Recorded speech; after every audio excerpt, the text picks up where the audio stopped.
బట్టతలతో బాధపడుతున్నారా? ఆధునితనమైన పద్ధతిలో hair transplantation చేయబడును. Face clinic, Hyderabad. నమస్తే రమగారు. నమస్తే జయ. రమగారు, ఒంటిమిట్ట రామాలయం చాలా ప్రసిద్ధిగాంచిన స్థలం కదా రమగారు. స్థల పురాణమే చాలా గొప్పగా ఉంటుంది. అవును, మీరు దర్శించారా? నేను తిరుపతి కారులో వెళ్ళినప్పుడల్లా వెళ్ళే దారిలోనో వచ్చే దారిలోనో ఖచ్చితంగా ఒకసారి చూస్తాను. బాగుంటుంది, బాగా ఆకర్షణీయంగా ఉంటుంది. శిల్పకళా సంపద అద్భుతంగా ఉంటుంది. ఆ గుడి ఎలా రారమ్మంటున్నట్టు ఉంటుంది. అవును, ఎంత పెద్ద మండపం లాగానే ఉంటుంది కదా రమగారు. మండపం చాలా పెద్ద, చాలా పెద్ద చోళ సాంప్రదాయంలో నిర్మించబడిన గుడి. ఆ రాతి కట్టడము చూడ్డానికి అద్భుతంగా ఉంటుంది. మనకి బైఫర్కేషన్ తర్వాత, అంటే మన ఆంధ్ర తెలంగాణ సెపరేట్ అయిన తర్వాత మనకి తెలంగాణ ప్రాంతానికి భద్రాచలం లాగా, ఆ ప్రాంతానికి ఇది భద్రాచలంగా అట్లా రాముల వారిని సేవించడంగా పెట్టుకున్నారు. ప్రభుత్వ లాంఛనాలతో కళ్యాణానికి వస్త్రాలు సమర్పించడం శ్రీరామనవమికి అట్లా చేస్తారట. ఇప్పుడు మనకి ఇక్కడేమో ఇక్కడి నుంచి వెళ్తాయి కదా, గోల్కొండ నవాబులు ఇచ్చే పద్ధతి ప్రకారము మనకి తెలంగాణ ప్రభుత్వం నుంచి భద్రాచలానికి పట్టు వస్త్రాలు, ముత్యాల తలంబ్రాలు వెళ్తాయి కదా శ్రీరామనవమికి. శ్రీరామనవమికి కంచర్ల గోపన్ గారు నిర్ణయించినటువంటి కళ్యాణం జరుగుతుంది. అయితే ఒంటిమిట్టలో పౌర్ణమికి జరుగుతుంది కళ్యాణం. చతుర్దశి పౌర్ణమి కాలాల్లో అప్పుడు ఈ బ్రహ్మోత్సవాలు నిర్వహిస్తారు. సాయంకాలం వేళ కళ్యాణం జరుగుతుంది. అక్కడికి వస్త్రాలు అక్కడికి వెళ్తాయట ఆంధ్ర గవర్నమెంట్ నుంచి.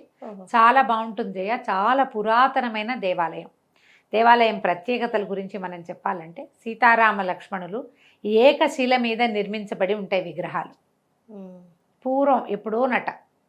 ఇది ఎప్పుడు జరిగింది, ఇది రియల్గా జరిగిన సంఘటనని రామాయణ కాలం నాటి ఆనవాళ్ళు ఉన్నాయని చెప్తారు. రామాయణ కాలంలో మనకి విశ్వామిత్రుడు రామలక్ష్మణులు ఇద్దరిని యాగ సంరక్షణార్థం తీసుకెళ్ళాడు చిన్నప్పుడు, వాళ్ళు చిన్నపిల్లలుగా. సీతా కళ్యాణానికి ముందు అంతేగా.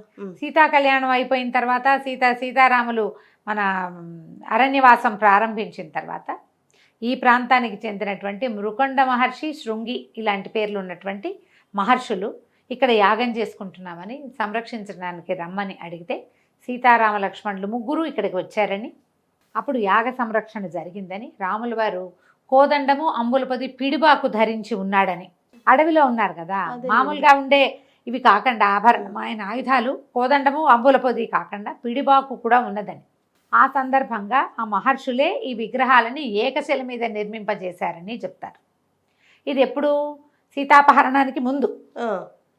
సీతాపహరణం జరిగిన తర్వాత అప్పుడు వీళ్ళు వానర సైన్యాన్ని, ఆంజనేయ స్వామిని, సుగ్రీవుడిని కలిశారు.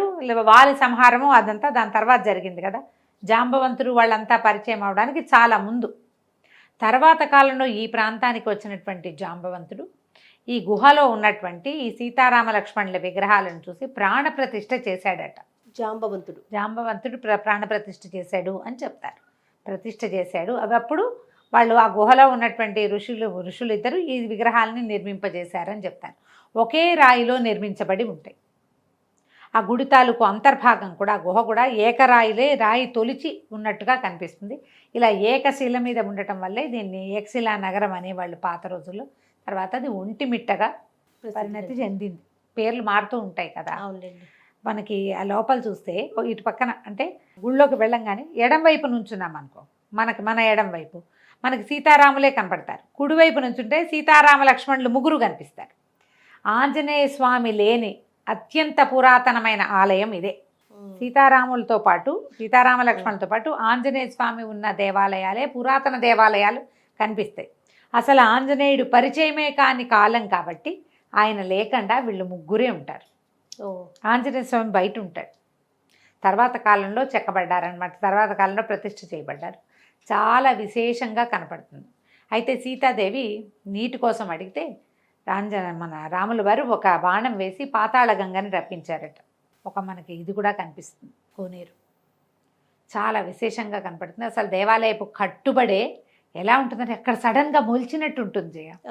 మనం ఆ మలుపు తిరిగేదాకా కనిపించదు, దూరం నుంచి కొంచెం తెలుస్తుంది. వెళ్ళేసరికల్లా ఎంత భవ్యమైన నిర్మాణం కనపడుతుందో. లోపలికి పెద్ద గోపురం, అత్యంత పెద్ద గోపురంగా చెప్పబడుతుంది. ఇది చాలా పురాతనమైంది కదా, ఎప్పటి నుంచో ఉంది. అయితే ఈ ప్రాంతానికి చెందిన వాళ్ళు, ప్రసిద్ధమైన వ్యక్తులు చాలామంది ఉన్నారు ఈ ఒంటిమిట్టకి చెందిన వాళ్ళు. బమ్మెర పోతన్ గారు, భాగవతాన్ని తెనిగించిన పోతన్ గారు, ఆయన తాలూకు జన్మస్థలం మీద రకరకాల వివాదాలు ఏవో చిన్న చిన్నవి హిస్టారికల్గా ఉన్నప్పటికీ ఆయన పలికెడిది భాగవతమట, పలికించెడి వాడు రామభద్రుండట. ఆ రామభద్రుడు ఈ కోదండరాముడే. ఓ, వీరికే అది అంకితం ఇవ్వబడింది అని చెప్తారు. ఓకే. అయితే ఇక్కడ ప్రఖ్యాతమైన వ్యక్తులు ఇంకా ఎవరినంటే మన శ్రీకృష్ణదేవరాయల కాలంలో అష్టదిగ్గజాలను ఉన్నారు. అయ్యలరాజు రామభద్రుడు ఆయన ఒక కవి. ఆ అయ్యలరాజు రామభద్రుడి మూలాలు ఇక్కడ ఉన్నాయట. తిమ్మరాజు గారని ఆయన ముత్తాత గారు ఆ ముందు కాలం వాళ్ళు, ఇక్కడి వాళ్ళు, ఈ ప్రాంతం వాళ్ళు అనమాట. ఇంకా ప్రసిద్ధికి ఎక్కిన వ్యక్తి ఇంకొకరు ఎవరంటే వావిల్కొలను సుబ్బారావు గారు. ఆంధ్ర వాల్మీకి అంటారు ఈయన. రామాయణాన్ని తెలుగులో రాశారు. మందరం అనే పేరుతోటి రామాయణ రహస్యాలు ఎన్నో కనపడతాయి మనకి అందులో. ఈయన 18వ శతాబ్దంలో అప్పుడట ఆయన కొబ్బరి చిప్ప పట్టుకుని ఇంటింటికి బిచ్చమెత్తి ఈమె రామాయణ గానం చేస్తూ ఆయన భిక్ష తెచ్చిదన్న డబ్బులతోటి దాదాపు ఆ కాలంలోనే 18th సెంచరీ చివరి భాగంలో 10 లక్షల రూపాయల బంగారు ఆభరణాలు సమర్పించారట దేవాలయానికి. అది మొత్తం ఆయన భిక్ష చేసి తెచ్చింది. వావిల్కొలను సుబ్బారావు గారి రామాయణం కూడా ఎంత బాగుంటుందో జయ. ఆయన ఈ దేవాలయానికి చాలా ప్రఖ్యాతి తెచ్చారు. మనం ఏం చేస్తామంటే సాధారణంగా రాములవరం భద్రాచలం పరిగెట్టేస్తాం, మనకు అందుబాటులో ఉంది కాబట్టి. ఇది అంతకంటే పురాతనమైన దేవాలయం, చాలా పురాతనమైంది. అసలు ఎంత బాగుంటాయో జయ విగ్రహాలు, భలే ప్రత్యేకంగా కనిపిస్తాయి. చూసాను రమ్మగారు, వెళ్ళుంటావు కదా నువ్వు.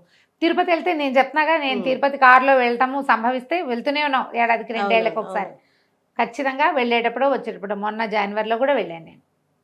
ఒకసారి వెళ్తే మనకి ఎలా అనిపిస్తుంది అంటే గుహాంతర్భాగంలోకి వెళ్తున్న ఒక భావన వస్తుంది. అవును, ఆ లోపల చూడడం కూడా అట్లా కనిపిస్తుంది. ఇటువైపు నుంచి ఉంటే అమ్మవారు అయ్యవారే కనపడతారు, అటు నుంచి ఉంటే లక్ష్మణ స్వామి కూడా కనిపిస్తాడు. ఎంత విశేషంగా కనిపిస్తుందో చాలా. ఇంకొకటి ఏదో దొంగల కథ కూడా ఒకటి చెప్తారు, నాకు ఆ కథ జ్ఞాపకం లేదు, ప్రఖ్యాతిగా లేదేమో మరి, చాలా కాలం క్రితం విన్నాను. కానీ ఈ మన మహర్షుల కథ మాత్రం ప్రఖ్యాతంగా చెప్పబడుతుంది. ప్రధానమైనది ఏంటంటే మన ప్రాంతానికి చెందిన అత్యంత పురాతన దేవాలయాల్లో ఇదొకటి. ఒంటిమిట్ట ఇదొకటి టీటీడీ వారి ఆధ్వర్యంలోనే నడుస్తుంది. ఒక ప్లస్ పాయింట్ ఏంటంటే మనం మధ్యాహ్నాలు మూయబడుతుంది దేవాలయం అని అనుకోకర్లా.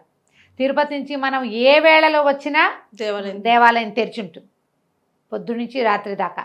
మధ్యాహ్నం వేళ కూడా మనం దర్శనం చేసుకోవచ్చు. మిట్ట మధ్యాహ్నం మామూలుగా 1 గంటకి 2ంటికి గుళ్ళు మూసేస్తారు, ఇక్కడ మూయబడదు.